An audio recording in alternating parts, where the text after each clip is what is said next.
subsidize more and more special interests. What we should have been doing is subsidizing the safety of those passengers on that Amtrak train yesterday. And of course, Ashley, we don't know yet what caused that derailment. We don't know if it was a specific problem with infrastructure.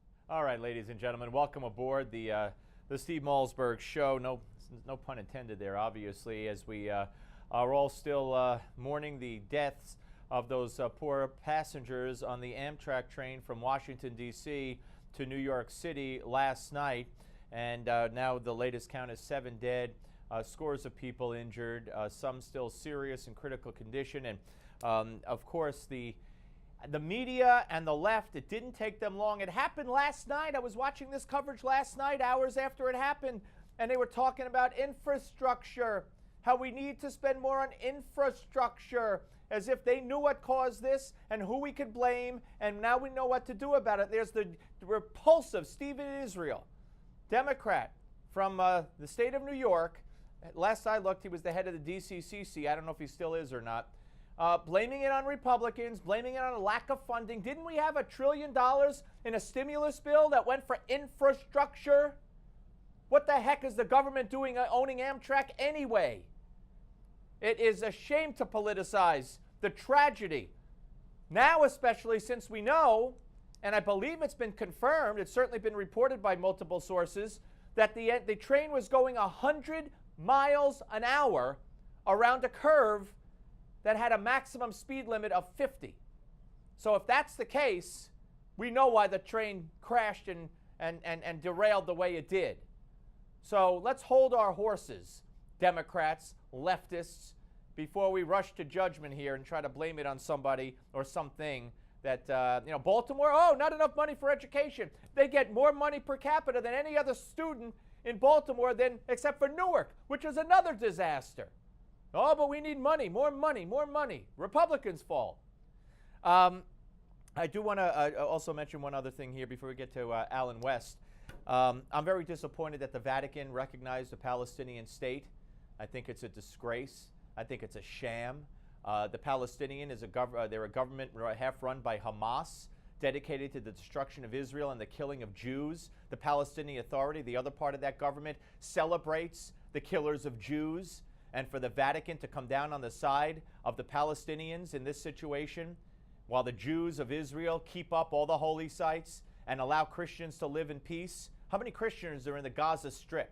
How many Catholics are in the West Bank?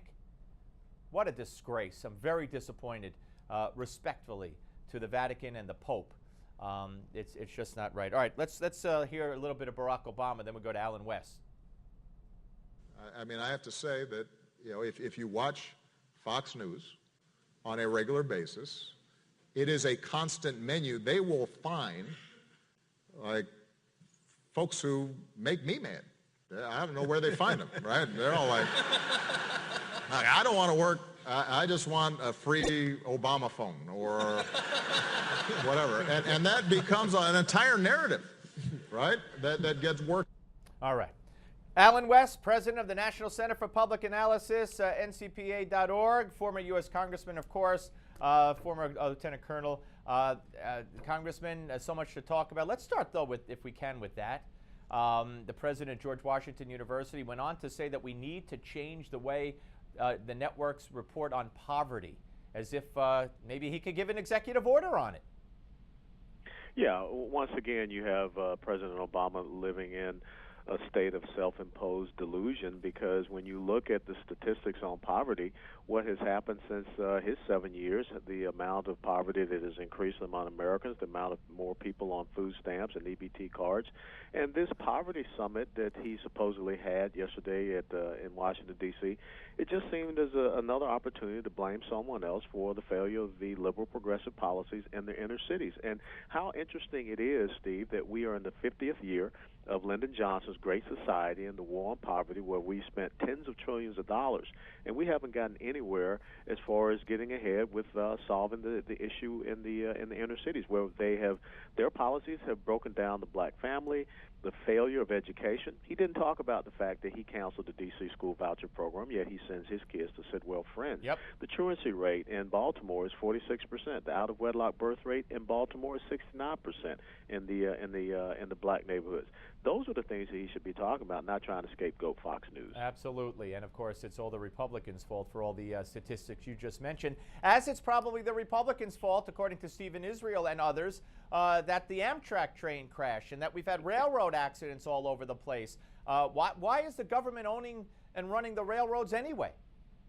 Well, you know, Steve Israel definitely is a student of Rahm Emanuel's never let a good crisis go to waste. And, of course, again, it's about scapegoating. It's trying to politicize a very horrific and tragic incident that occurred yesterday. And now the truth comes out, the truth being that train was going, like you said, 100 miles an hour in a curve which called for only 50 miles per hour. So it has nothing to do with infrastructure. And even if it did have something to do with infrastructure, remember the president talked about the stimulus, almost $1 trillion in shovel-ready jobs. Well, then I remember the video of him with Jeffrey Immelt, his economic advisor. They were yucking it up, saying that shovel-ready didn't exactly mean shovel-ready. Right. So where is all of that American taxpayer dollars that he wanted back in 2009? Yeah, that would be wonderful to finally do an investigation now that the Republicans control the House and the Senate. Let's find out where every dime went, because I think the American public would be very interested to know. By the way, the NTSB has confirmed that the train was going 100 miles per hour, over 100 miles per hour, when it crashed. Let's move on to this Gulf Summit, which is a disaster before it even gets fully underway at Camp David, because many of the Gulf countries not there, and of course most notably the King of Saudi Arabia with a thumb in the eye to Barack Obama, canceling his trip here. This just speaks to the lack of respect that the nations that used to be our allies and used to rely on us have for Obama. Yes, the thing is, out of those 6 Gulf Cooperation Council states, only 2 are going to be attending this summit. 2 of the leaders of those states are going to be attending the summit. And of course, you've already heard the White House talk about, they have health concerns or what have you. But the bottom line is this. Saudi Arabia and the other members of the Gulf Cooperation Council, they're looking for action. They're not looking for more words. They're not looking for, to sit down and have more talks and rhetoric. And that's what you saw Saudi Arabia do. The fact that Saudi Arabia only gave the United States Central Command, General Austin, a 1-hour notice before they started their bombing operations in Yemen, that's very telling. Now, I will tell you, I'm very happy that more of the Arab nations are stepping up to the plate. But the fact that they are dismissing, they do not trust, they do not have confidence in the United States of America anymore, that's quite telling, Steve, and it's something that we should be very concerned. When you have Bahrain, where you have the Sixth Fleet headquarters, when you have Saudi Arabia, when you have UAE, those type of countries that are not attending this summit, that's very telling. Qatar is attending the summit, but then Qatar is also the place where the leader of Hamas lives and resides, in Doha. And, of course, we know that later on this month, those 5 senior members of the Taliban who were turned over to Qatar, guess what? They get released. Yep. They get to go back to Afghanistan. It is so really I don't insane. think having Qatar there is a big deal. All right. Finally, what's your comments on the recognition of a Palestinian state by the Vatican? This is horrific. At a time when Islamic terrorists are slaughtering Christians, Catholics all over the Middle East, for the pontiff to recognize a terrorist organization, which is really either Hamas or Fatah. They're both terrorist organizations. It's just the degree of the actions that they're taking. This is unconscionable that he is doing that. And it just goes to show the level of propaganda success that the Palestinians have, and the level of disdain and anti-Semitism there is out there, and it is even coming from the Vatican now. Yeah, it is very sad. I couldn't agree more. In the timing, as Muslims are killing Christians all over the world, I just think it sends a terrible message as well. Alan, always great to talk to you, sir. Thank you very much. My pleasure, Steve. You take care. You too. Alan West, ladies and gentlemen. All right, when we come back, we're going to get the expert opinion of CEO of Christie Strategies, Ron Christie, on a bunch of issues. Don't go away.